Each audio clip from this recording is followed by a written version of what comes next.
Today's guest on the show is Nachum Kligman. Nachum is the CEO and co-founder of BookLikeAboss. It's a service which helps people to book meetings like a boss. Nachum is also the publisher of Bossitude.com. It's a media website for entrepreneurs.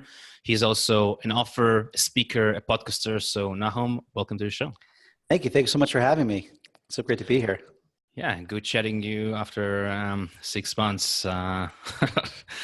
Not seeing you. Right. I think maybe a great starting point, you can share people who don't know you, maybe more about your background and kind of what led you into tech in general. Sure. So I was a born entrepreneur, I guess. I was born and raised in a town called Passaic, New Jersey, which is about 10 minutes from Lincoln Tunnel, those that know the East Coast at all. I was the kid that was shoveling snow, shoveling driveways and sidewalks for $20 and selling baseball cards at trade shows when I was like 12 years old. Had candy locker in high school that got shut down because I was making more money than the teachers. I was always hustling. Yeah, I was always entrepreneurial, always looking how to make money. And funny thing was I wasn't ever book smart. I was a horrible student, but I was very street smart. And so how did I get into high tech? I think, I was always entrepreneurial and like my first real business was in the advertising specialty space. I used to sell shirts and hats and, and mugs, anything with your logo on it, which I loved because you could do a great sale, make a few $1,000s with one sale. And people love to see their stuff, see their logos on different items and stuff. And, but then I got an idea. This was 1999, and I got an idea for a certain type of auction software, and had a really powerful concept to it. And so I started. That was like I got the bug to do something. My first high tech project, and I got a law firm. Had a big office in the Empire State Building at the time. That took like 8% of the company to do all our legal work because there was a lot of legal work that had to be done. And that was my first experience putting a team together, and it was really, really a great experience. And that was 1999, I believe. Yeah, 99, 2000. It didn't work out, unfortunately, because it was illegal, which is why I had the lawyers. But then in 2002, I started a company called Invite, which was an interoperable instant messaging company. So this is going back about 17 years ago already. I had an instant messaging platform that interoperated with MSN, AOL, I believe Skype, Yahoo, and then we had our own messenger and had like a built-in shopping mall that was connected to it. And if you made any purchases, you get kickbacks, and if you got other people on your messenger, you would get a kickback from anything they bought. It was a nice, fun experience. I was the first one to put up RSS feeds inside Instant Messenger. We had a lot of innovation back then. And what happened was, it was a crazy story. I hope I'm just rambling on, but it's an interesting story. In 2005, we had this Instant Messenger, but I said, you know what? This is not the future. The future is something new called social networking. Okay. And I told my partners, I had two partners, and I told one of them was a CEO, and I was the visionary, and then we had another one who was in finance. And I told my partner who was the CEO, I said, listen, the future is in social networking. We already have tens of thousands of users from all over the world. Let's put them. I found a company that can give us a software. We can connect our instant messenger to this social network, and it'll just open up a whole new universe to them. And he's like, well, what's a social network? And this is back, I think Friendster was around. It was Facebook was just in Harvard during this time. So we had a nice big head start. And I said, I explained to him what it is, how people could go on and they could post their comments and people could connect with each other. He said, we can't do that. I said, why not? He says, because then people could speak bad about us. And I'm like, this is the internet. If they want to speak bad about us, they can speak about us anywhere. He says, yes, but we shouldn't give them a platform. And I said, that's just ridiculous. I said, this is the future where things are going. If we don't move forward in this, and I'm the visionary of the company, I'm telling you this is the direction we have to go, then I'm leaving the company. So the other partner voted with him because he just did whatever this guy said. So I left the company, and 6 months later, Facebook started to take off, and all these other companies, and it was a real shame. But so in 2005, after I left this messaging company, I started another company called Vubix, which was, I looked at online video, and how do you monetize video, not through advertisement, using video as a selling tool. So with overlays, shopping cart, Skype, in it. And I actually have 3 patents for this technology that I created.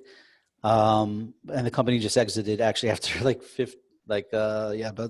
15 years, 14 years, just exited about 7-8 months ago. So it was a long ride, but I was only there for the first 5 years.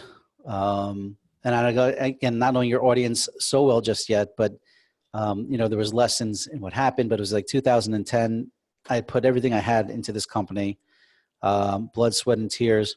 In 2010, we had a big investor, but there was a downturn in the markets. First 2008, and then 2010 there was another turn in the markets, and big companies weren't signing on to new technologies. And so one of our investors said, "Listen, we were running out of money." He said, "I'll give you another $500,000 to give you another 12 months till the markets turn, but I want 80% of the company in one shot." And so I was left with a decision: either I fire my 12 employees and close the company, or I take this guy's deal. What did you do? I'm sorry. What did I do? What did you do? Yeah. I took the deal. I couldn't, I believe in the technology, and I put so much into it. I wanted to see it exist. And I didn't want to have all my employees leave, but he made such a bad mistake, because I was the visionary and the idea guy in the company. And I went from owning 70% or 75% of the company down to like 4% of the company. And so my heart wasn't in it anymore. And, 6 months later, I left the company. And ever since then, they never innovated in technology. I mean, originally technology is that's why the company sold, but they were never able really to take it to the heights that it should have gone to. So, there's challenges and lessons and everything. And, my current company, which we could get to, in the podcast when we get to it, everything I learned, and you as an entrepreneur also know, Yuli, that there's no such thing as a failed company unless you fail to learn from it.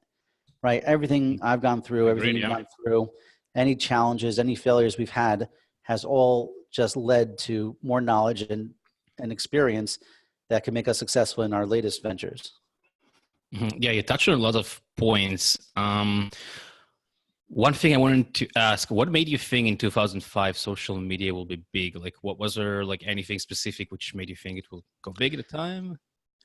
That's a great question. I mean, I was always seeing trends years before they would happen, and it's happened to me so many times. I have a good friend, his name is Basil, and every time, and we've been very close friends for about 16, 17 years. He actually worked with me at the online video company, and I'll come up with ideas, and we'd always discuss ideas, and then like 4, 5, 6 years later, sometimes 7 more, someone will actually do the idea that I came up with. I said, "Hey, remember this?" And he's like, "Yes, this was that. This was, this is this project we talked about." It always happens. I don't know. In social media, I guess it just made sense to me. Things just make sense. Like, online was the future, and letting people connect with each other in an easy way, and in a more advanced way. Because remember, up until then, it was just instant messaging. Yeah, until then, and you had AOL chat rooms. Remember? I know you remember those. I remember it, yeah. Right. So it was like very, there was no really way you were connecting, but you weren't really connecting. And I saw social networking was the way that really was going to connect the world together. Mm-hmm. Right. Interesting. Before we jump into talking about Book Like a Boss, I'm wondering if there was anything which led you into entrepreneurship, because you mentioned you were like a born entrepreneur. Was there like something your parents did, or something you experienced which actually helped you become one, like from a very early age? Yeah. So, you know what, that's a great question. And I do have an answer for that. When I was younger, I was bullied by somebody. It was a neighborhood kid, and he used to beat me up, make fun of me for years. And I was I used to be I mean, now I think I'm still a nice, sweet guy, but I used to be this very nice, timid kid, never fought with anybody, very sweet, never looked to hurt anybody. But this kid just kept beating me up. And one time, I think I was about 10 or 11 years old. I came into my house and I was crying, and my grandmother was there. And she said to me, she said, why are you crying? I said, oh, this guy hit me. And she said to me something that changed my life. One sentence that changed my life till today.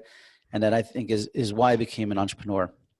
She said, hit him back. And I was like, I could hit him back? I'm allowed to hit him back? I could do that? And I thought about that. And I was like, wow, I could hit him back. And the next time he started up with me, I just pounced on him and I just started hitting him and punching him and kicking him. And I went crazy on the guy. And I remember I was on top of him and I was crying and hitting him at the same time, like letting out all my frustrations. And he just like said to me, like, what took you so long? Really? And I realized, I just got this, and he never bothered me again. We actually became friends later on, a bunch of years later down the line. But it never, it changed something in my head. And in the beginning, it was a negative way because I started getting this attitude. I got this tremendous attitude and this feeling of power that, hey, I don't have to let somebody hit me. As a matter of fact, I could do whatever I want. It's my life. I don't have to listen to anybody, and I could do what I want. And so that got me into a lot of trouble with my parents because it's like, who are you guys to tell me what to do? Got me in trouble in school because I felt I was smarter than the teachers and like, who are you just because you're older than you think you could tell me what to do?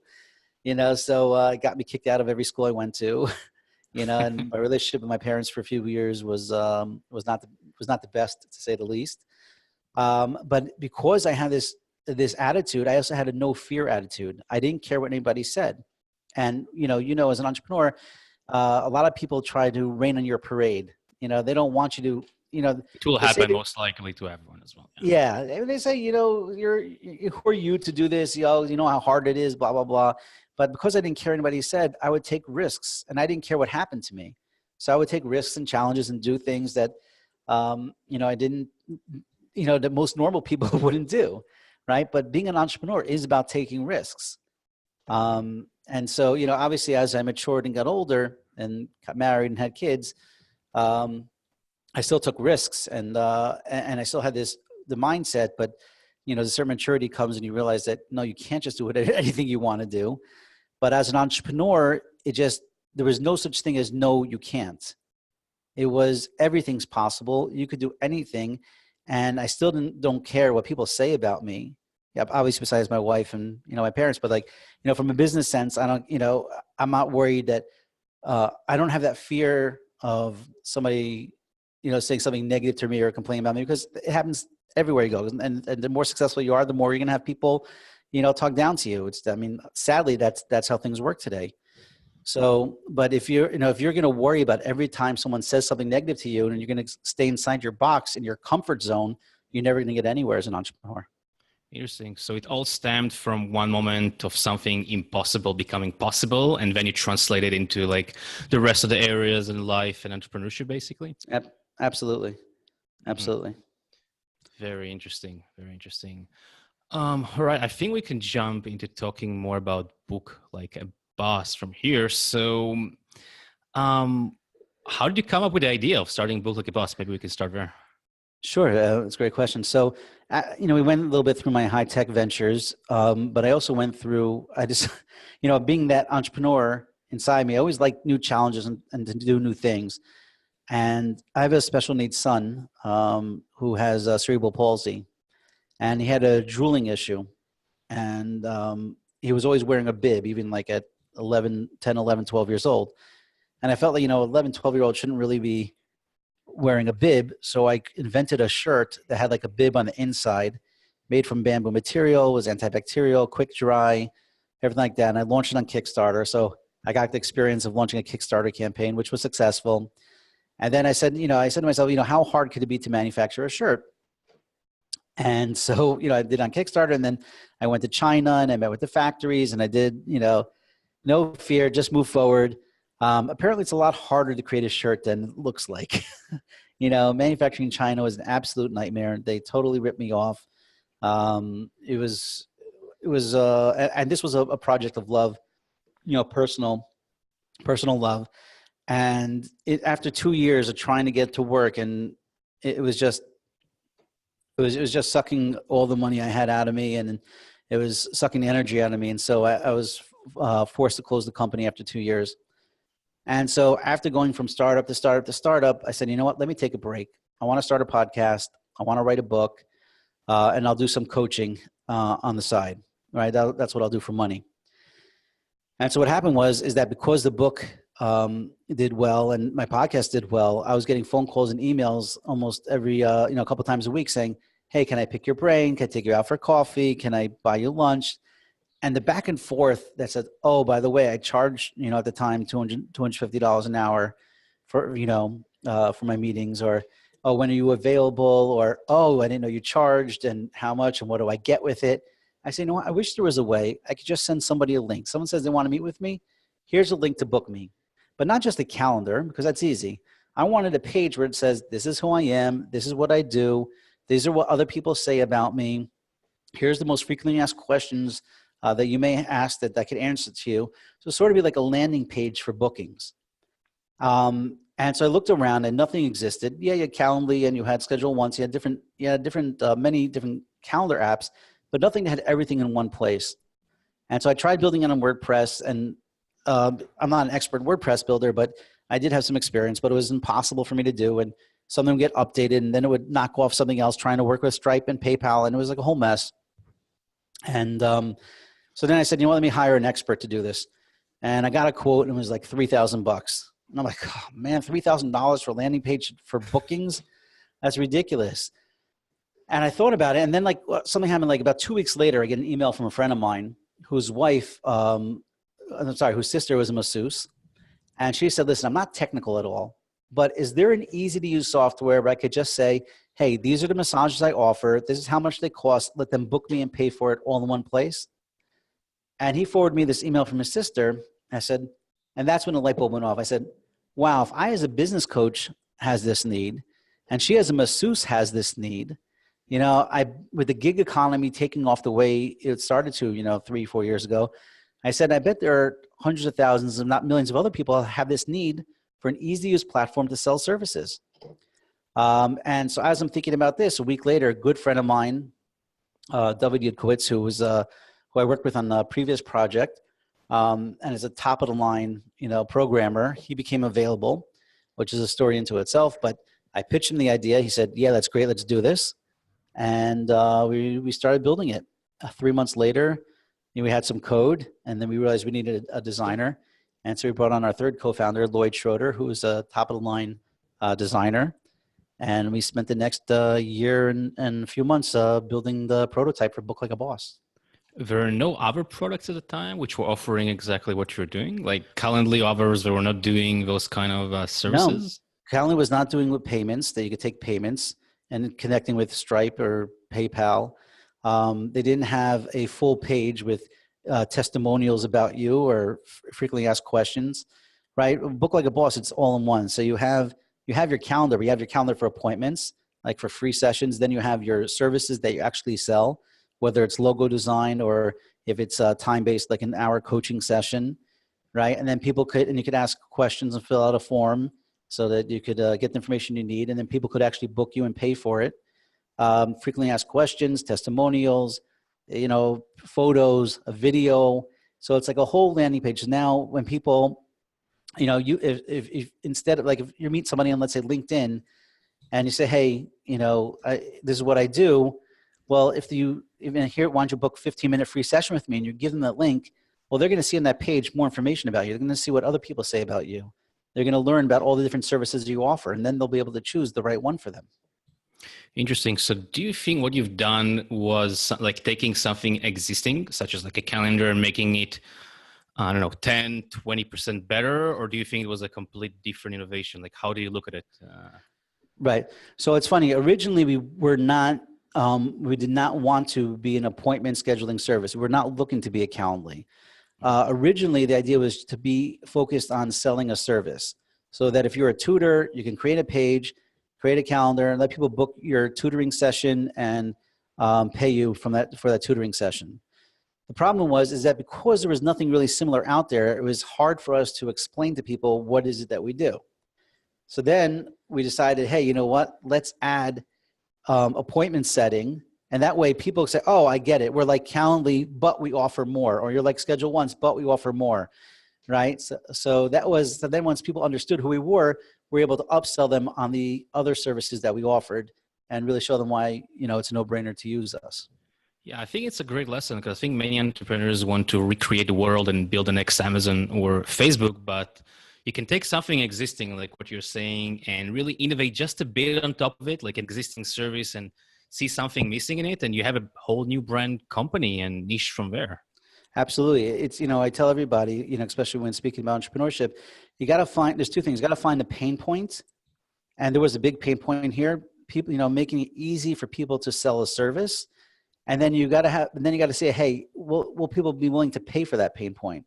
Right? Because you may solve a pain point, but if it's, $100,000, it could be that nobody's going to pay for it. So can you solve a pain point, and can you solve in a way that people are willing to pay for it? If you could get those two things right, you have much greater chances of success. How did you validate your idea? Like once you had it and you thought there was a pain point, like how quickly did you know, like there is something there? So it's funny, around the time that I knew just instinctively that this was something that could be big, just because as I saw where the markets were going and where the gig economy was going, and people had their jobs and they had their side hustles and their side gigs, right? Now 50% of millennials have their day job and a side hustle, right? So I saw where the market was going. So I knew there was going to be a market for it. But we launched originally on AppSumo back in 2017. That's how I saw you, by the way. I was a subscriber of AppSumo. That's how you found us? So yeah. That's how we went from 200 to 300 users to 5,000 users in 3 weeks. Do you think the fact you launched on AppSumo was one of the reasons which helped you get this initial customer and traction using theirs? Absolutely. AppSumo was a godsend for us. It was tremendous because, again, we had a couple hundred users, but it's very slow growth. And then in 3 weeks' time, we validated our product. We saw that there were 5,000 people willing to pay, at least something in order to come in and start using it. But then we got tremendous feedback from those 5,000 people. And not only did we get tremendous feedback from those 5,000 people, but because on the pages it said powered by Book Like a Boss, and it said, when a booking took place, it would say, hey, do you want your own booking page? And in the email confirmations and email reminders went out, said powered by Book Like a Boss. And on the embeds, people that embedded on their own website said powered by Book Like a Boss. The product went viral. So since we launched in 2017, we spent the next year and a half building out everything we said we're going to do and listening to our customers saying, hey, we want this feature, we want this feature. At the same time, we were growing virally without spending any money because of the power of our branding on the pages and the emails. Mm-hmm. Did you have any customers before you launched AppSumo, or it was basically really the launch pad? It was, I don't know. You've been online for a while. Do you remember a place called the Warrior Forum? I actually know. Yeah, I know the Warrior Forum. I remember it. So for some reason, Warrior Forum happened to be cool. It's like the internet marketing type of forum. Yeah. So I thought I guess 10 years ago it was cool. But when we launched, like 3 years ago, we said, hey, let's put on Warrior Forum. And and I did this whole thing and this whole push on Warrior Forum. And I thought we're going to make millions of dollars, blah, blah, blah. And we got one person to buy. It was a guy who was selling moonshine. I kid you not. That was our first paying customer, a guy from Warrior Forum who was selling moonshine. And what did you think then? Like after you were expecting millions of people and you had like one.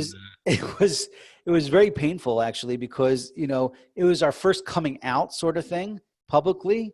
Mm-hmm. And I remember we had this song. We had this internal song we'd sing, "Book Like a Boss." Na na na na na na na na na. Like we had this like cheer, and we were all excited. And then it became "Book Like a Boss." Na na na na na na na. It was just like become a little depressing, and it was hard. But it was like a few weeks later when we got hooked up with AppSumo, and they were very instrumental in helping us guide us on what, Sumolings would want to buy and what features we should have and what we need to add before we launch. And then when we launched, we had a tremendously successful campaign. Did you do anything special to get them released? So you just basically reached out, hey guys, I have this cool software. Do you want to list it on your end? There was someone I met on in a Facebook group, I guess a Facebook marketing group, and he looked at our software and says, "Hey, I happen to know the guys at AppSumo. I'm happy to make an intro for you guys." And so he made that intro for us, and AppSumo was like, "Yeah, well, that looks really cool," and so we connected and put a deal together. Interesting. And how much time did you actually spend building the software from that moment when you had the idea and you knew the market needed something before you actually start getting like your first customers? Yeah, so it was, I'd say probably about 12, 13, 14 months. And you knew all the way that you're on the right track, or did you had anything in particular during this period which like you knew like people are going to pay for it? Like what made you going during this? Yeah, no, I believed in it. As an entrepreneur and someone like, I knew this was going to be, big, that this has tremendous potential. So there was never a moment where I said, hey, after the Warrior Forum thing, I was just like, uh-oh, but I knew there was a pain point we were really solving. Even though you had Wix and other website builders, we were easier to, than drag and drop. We were just filling out forms and making a beautiful page, make it really simple. And if you can do something that's simple and actually helps people, you're going to be successful with it. Again, if you're solving that pain point and make it affordable. So, it was frustrating just because, for a year and a half, we didn't get any income. And so my partners were doing side work on the side and was sort of building this as a side hustle. But I couldn't really do side work because my job is building a business, it's starting a business. So I did some coaching on the side, but, went back to that. But it was, it took about a year before we got our MVP out. Interesting. Would you say you solved your own problem basically with the software?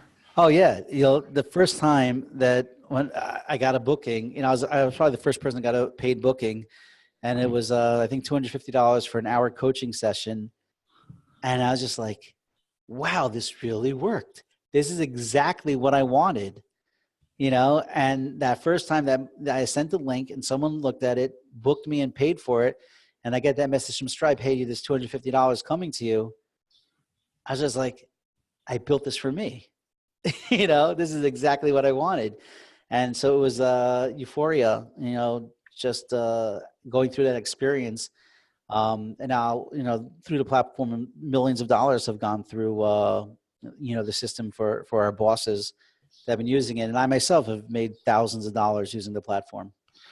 Do you think it's a great recipe to follow for anyone who wants to start a new business, basically to find their own pain point, which you're experiencing, whatever it is you're doing, and solving your own pain point?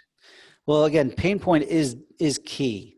If it's your own pain point, you're going to be more passionate about it because you intrinsically know the pain, right? So you could hear about someone else's pain point and look in the market and say, hey, this is missing. If we did this, it could become successful.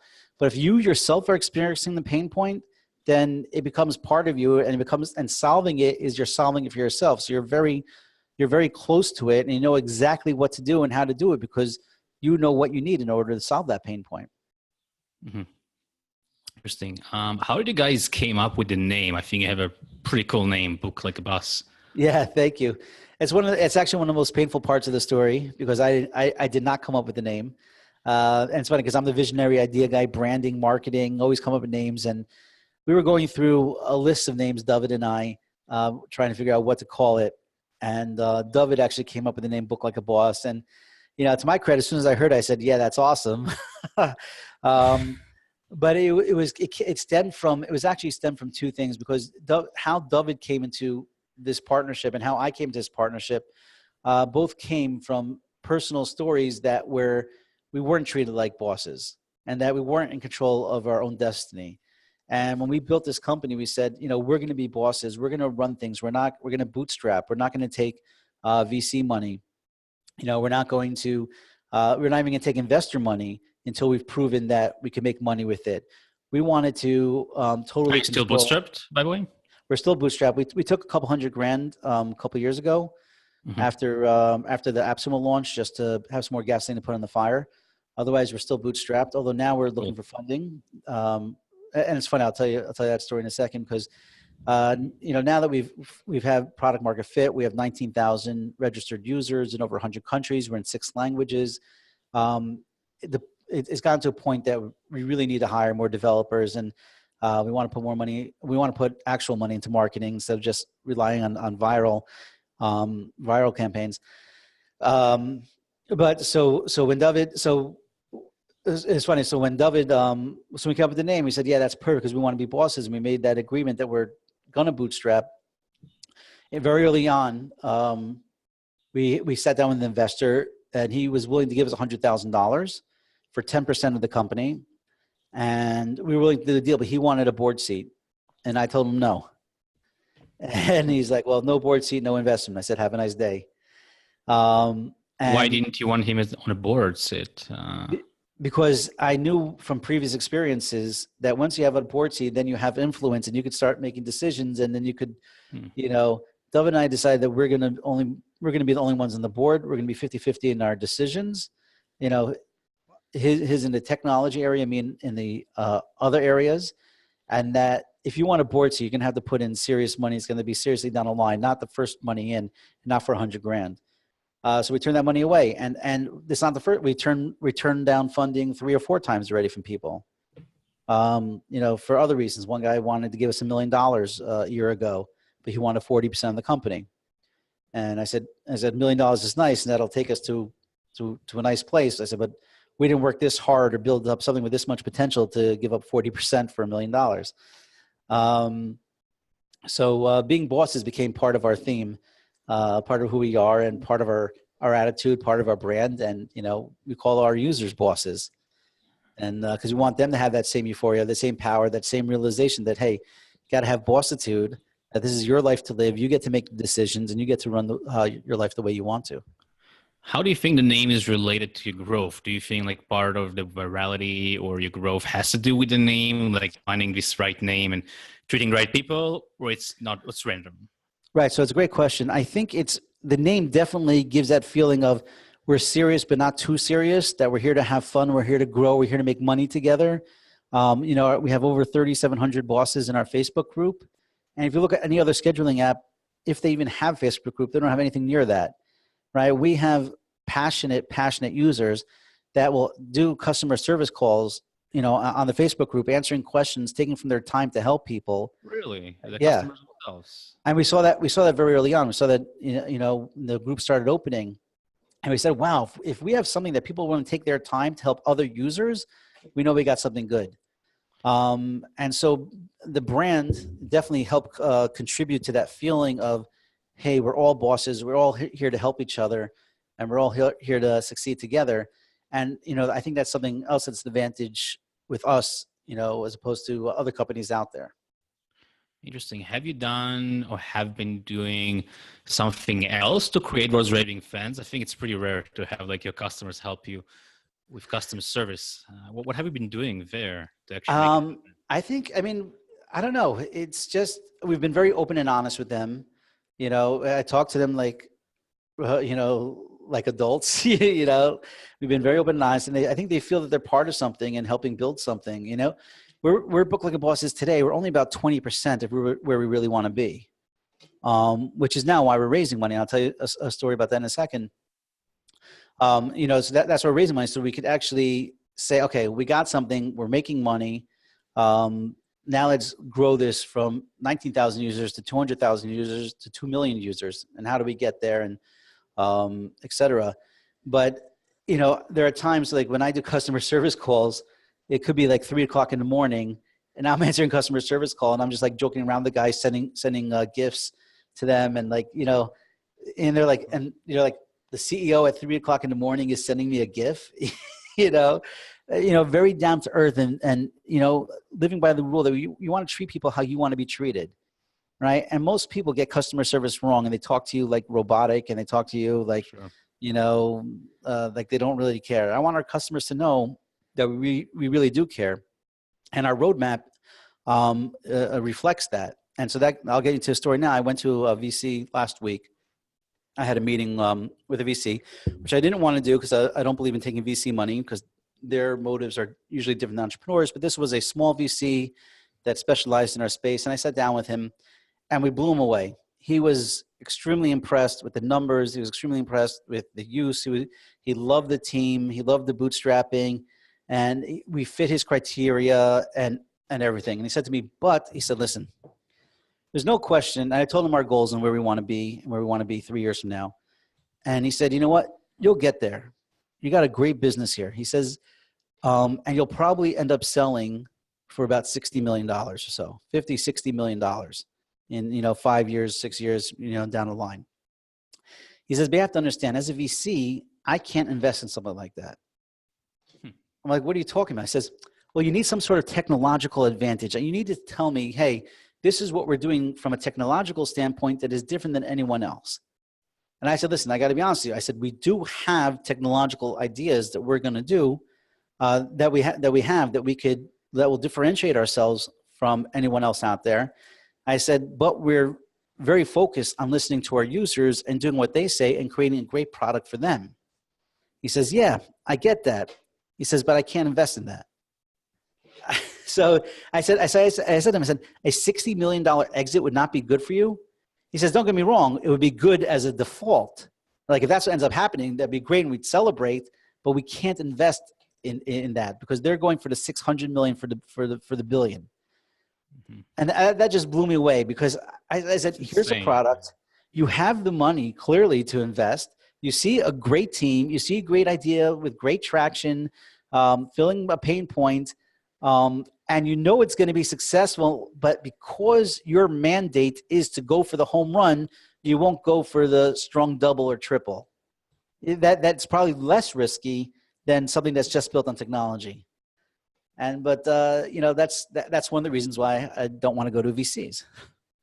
So you're looking for, not VC, what are you looking for since you're looking for funding? Is it private funding? Yeah, private funding, angel, like a good angel just says, or a couple of angels that said, you know what, this is great. I see what you guys are doing. I know my money. Our first investor that put in $200,000, he's thrilled. He saw what we were able to accomplish with that funding from 2 years ago. And so now, we're looking to raise between 300 and 500 that can, well, mostly because, we only have, most people don't know this, we only have one developer. And as fascinating as amazing it is and incredible that he does the job of 4 people, but you've built everything with one developer. Yeah. Uh-huh. Yeah. I don't want superpower? My developer, my co-founder, David, he's just insanely great.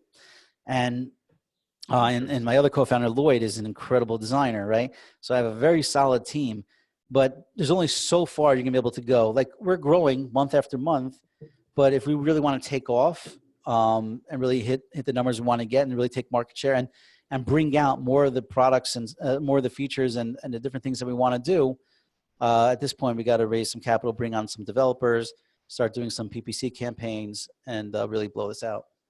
Interesting. How big is your team, by the way, right now? 3.5. 3? Really? That's interesting.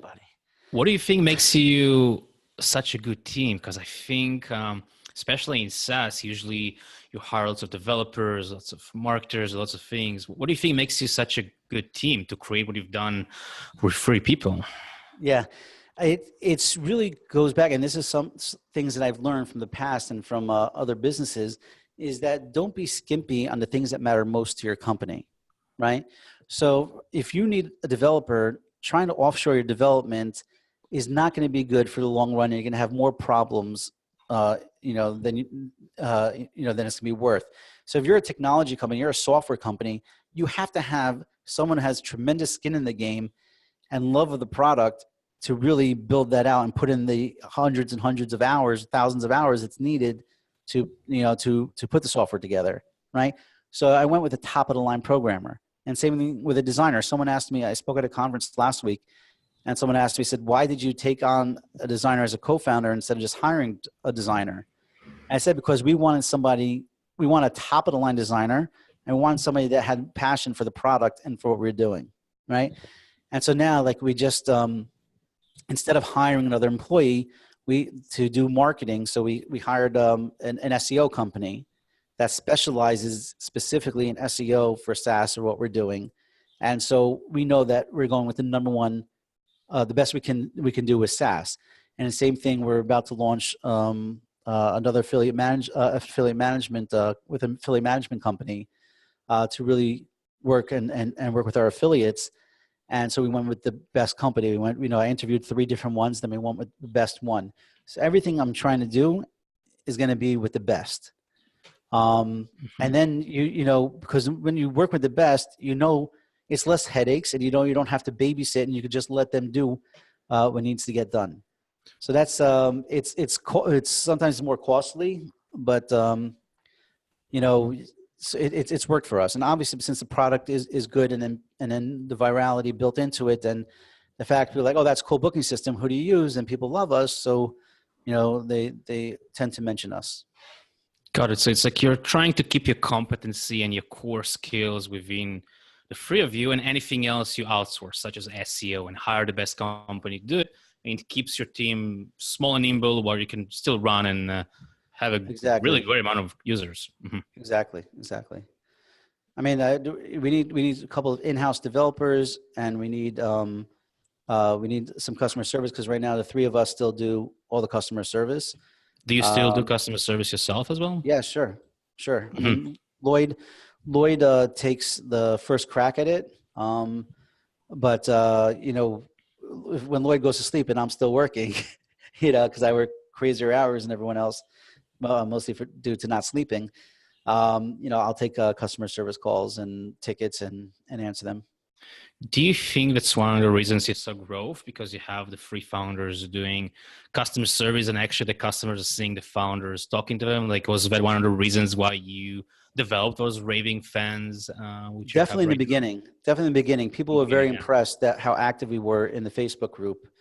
And I gotta be honest that I'm not as active in the group anymore as I was.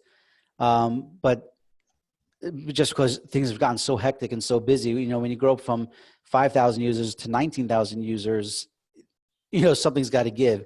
The good thing is that we have tons of bosses that answer questions and help other bosses there. And, sometimes we'll send them a mug, or we'll send them a t-shirt as a thank you. And we're very appreciative for people that take their time to help other bosses. But it's not, at some point it's just not scalable anymore. So that's like the pain points that we're feeling now, where we want to be.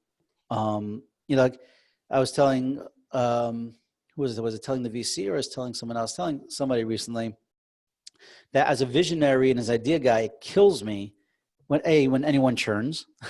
Even one person churns, and obviously we've had hundreds have churned over the years, right? But it also kills me that I can't give everybody what they want. I want to give. I want to give them the features they ask for. I want to be the best platform out there and give everybody all the things that we want to do. But reality is these things just take time. And as the code continues to grow, things just take longer in order to build it in, to do it properly. And, so it's that's part of the frustration. But I tell my team, I said, listen, we're only out in the market 1.5 years. I said, where we're going to be 2 years from now is going to blow your mind. And then where we're going to be 5 years from now is going to blow your mind even more.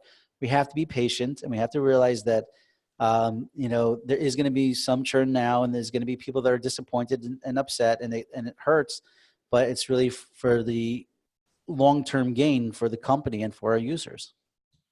Interesting. It reminds me of something I heard many times, which is like in the beginning of the company, in order to scale, you need to do things that do not scale. Like, do you tend to agree with this? And like, at least in the beginning part, like instead of like doing those things everyone does. Yeah, I'm very big into foundation, meaning that you have to have a solid foundation to build everything else on top of, right? So you have to have, the coding has to be a solid foundation of code. It's got to be good quality. The design has to be good quality. The anything that you do that's going to sort of set yourself up for success has to be done right. So, for example, right now we're working on our funnels, and we're working on onboarding and these type of things. Because if you could get onboarding right and you could get the funnels right, then you can start working on automating things more properly, because you can't really scale until you have more of those foundational things in place. There's no point in really driving traffic if you're not able to convert the users as good. All right, so first do what you need to do to up conversion, so you have that in place, and then you could worry about scaling and bringing more users in. Interesting. How do you guys prioritize features right now after you already launched your initial software, been building some things, you have more feedback? How do you know what to listen to and what not to listen to? So it's tough because, as I said before, we want to listen and give everybody what they want, and we know we want to. But the advice I've been given by people like Dan Martell and other growth hackers and people that really know the business is that you have to do things that are actually going to bring you in money, right? It's very nice that you want to give someone a feature, but you have to say, hey, is that for the first year and a half, we just built features based on what the customers wanted, sort of putting that foundation in place, making a product that's just as good, if not better, than anything else out there. Now, even though we want to bring in other features to them, but sometimes we'll make a choice or decision to do things that'll bring in more money. For example, we just spent a bunch of time building out free trials, right? Which just went live like a week ago. So now you come to Book Like a Boss, sign up for a 2-week free trial, and you get every one of our features and you could use it. But that took, like a month and a half to build and to do it properly and to make sure everything works. So that was a decision we made because, hey, we believe that will help us bring on more users and that will try it out and hopefully convert them to paying customers. So right now we have to look at the things that we can do. That will it open up a market? Is it better to integrate with another software and do a cross marketing campaign with them that'll bring in more users and make the product better, as opposed to another feature which is great and we want to give, but it's not going to bring in as much money. So because we're bootstrapping, so decisions now are highly based on, hey, will this bring in more money for the company? Because if we don't have money, and as we're continuing to grow, if you run out of money, you can't keep going, and that's a challenge. That's probably one of the main challenges of a bootstrap company. Mm-hmm. Interesting. So the fact you're bootstrapped, you think it helps you make decisions in a more strategic, smarter way right now, at least until you. Well, yes, because the name of a game of any company, and this is true of any company, is that if you want to be successful, if you want to grow, if you want to take care of your customers, you got to make money, right? That's what a business is. We're not a nonprofit, right? Mm-hmm. So even though, doing things that will make us more money may not help our users in the short term, but in the long term it will, because if we make more money, then we could hire more developers and we can make more things and make the product better, which is better for everybody, right? So because we're bootstrapped, we are focused on doing things that are bringing the most money for the company, as opposed to, hey, this feature looks cool, let's see if this works, or we had 14 people ask for this, let's do that one. It makes us really focus and ask that question: will this bring more money into the company? Got it. Are you looking to be the best in one thing, or are you looking to be a more varied? Like, I know there are different thoughts about it, which I hear. Like, some people say be the best in this one simple thing. Other things say be, I don't know, the Amazon or everyone. Like, how do you see it? Where do you see yourself going in the future? So as I mentioned before, we're only really 20% of where we want to be. And I also sort of hinted that, we don't want to be another calendar app. Where we're going and what our plans are for the future, you'll have to wait and see. But I don't want to give away all the secrets and the fun that we're doing. But 2 years, 3 years, 4 years from now, no one will say, hey, oh, you're just like Calendly, you're like Schedule Ones, you're like any of these other scheduling apps, because where we aim to be is to be something so much more. Mm-hmm. Interesting. So it's 2 years right now that you've been since you launched, something like this, right? Yeah. If you'd have to go back in those 2 years from the learnings and lessons you had right now, would you do anything differently, or would you keep everything exactly the same, which you've done?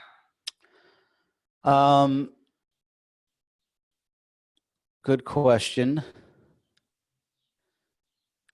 I'd say, there's maybe one thing I would do differently. we sort of made, because we were looking to please our customers, and which is right. You want to make your bosses happy, right?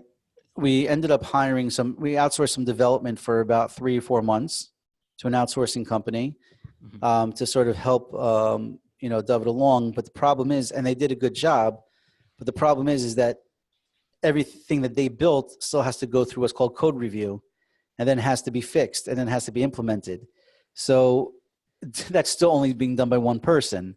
So as much as we really spent a lot of money building these things, and like 90% still have not been implemented because there's just no time, and you only have one person doing everything technology related.